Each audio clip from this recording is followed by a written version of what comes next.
সাজায় দেশ, সবার আগে বাংলাদেশ, সবার আগে বাংলাদেশ, বৃক্ষরোপণে সাজায় দেশ, সর্বকাজ গর্ব দেশ, সবার আগে বাংলাদেশ, সর্বকাজ গর্ব দেশ, সবার আগে বাংলাদেশ, উপরে সাজায় দেশ, সবার আগে বাংলাদেশ, বৃক্ষের উপরে সাজায় দেশ, সবার আগে বাংলাদেশ, সবার আগে বাংলাদেশ, বৃক্ষরোপণে সাজায় দেশ, বৃক্ষের উপরে সাজায় দেশ। সবার আগে বাংলাদেশ।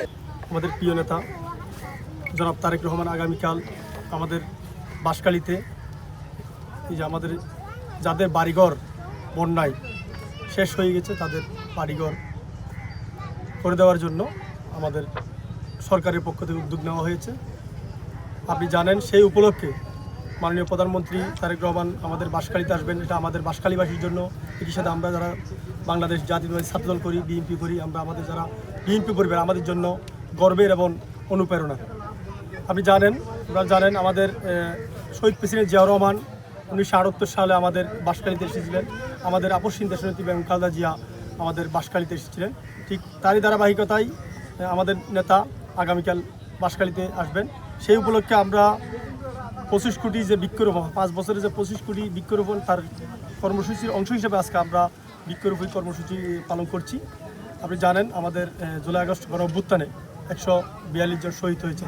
সেই শহীদদের স্মরণে তাদের আত্মার মাগফিরাত কামনা করছি। একই সাথে তাদের নাম স্মরণ করে আমরা একটি গাছ আমরা আজকে রোপণ করব। এখানে আমাদের মাঝে এই যে গাছগুলো রয়েছে, এই ফলজ এবং বনজ গাছ, ঔষধি এবং ফলজ গাছ রয়েছে। আমরা এই কার্যক্রমে সার্বিকভাবে আমাদের সহযোগিতা করেছেন আমাদের বাঁশখালী বিএনপি পরিবারের অভিভাবক জননেতা জনাব মিশকাতুল ইসলাম চৌধুরী পাপা ভাইয়ের সার্বিক সহযোগিতায় তত্ত্বাবধানে আমরা আজকের এই কর্মসূচি হাতে নিয়েছি।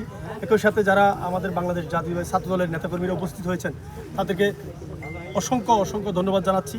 আপনারা জানেন এই যে পরিবেশের ভারসাম্য রক্ষা করার জন্য এই যে বৃক্ষরোপণের এই বিকল্প নয়, সেই লক্ষ্যেই কিন্তু আমরা আজকে এই কর্মসূচি হাতে নিয়েছি। আপনারা জানেন আমাদের সরকার, বিএনপি সরকার নির্বাচনের আগে যে প্রতিশ্রুতিগুলো দিয়েছিল তার প্রতিশ্রুতির অন্যতম একটা প্রতিশ্রুতি হচ্ছে বৃক্ষরোপণ কর্মসূচি, সেটা আমরা পালন করে যাচ্ছি। একই সাথে আপনি জানেন আমাদের ফ্যামিলি কার্ড, কৃষক কার্ড, হেলথ কার্ড, কালকরণ কর্মসূচি ধারাবাহিকভাবে যে প্রতিশ্রুতিগুলো বিএনপি সরকার দিয়েছিল সেই প্রতিশ্রুতি বাস্তবায়ন করার জন্য বাংলাদেশ জাতীয়তাবাদী ছাত্রদলের নেতাকর্মীরা যেভাবে আন্দোলন সংগ্রামের রাজপথে ছিল, ঠিক একইভাবে দেশ গড়ার কাজে দেশের অগ্রযাত্রায় আমাদের ছাত্রদলের নেতাকর্মীরা নিজ নিজ জায়গা থেকে সর্বোচ্চ ভূমিকা রাখার জন্য প্রস্তুত রয়েছে ইনশাআল্লাহ।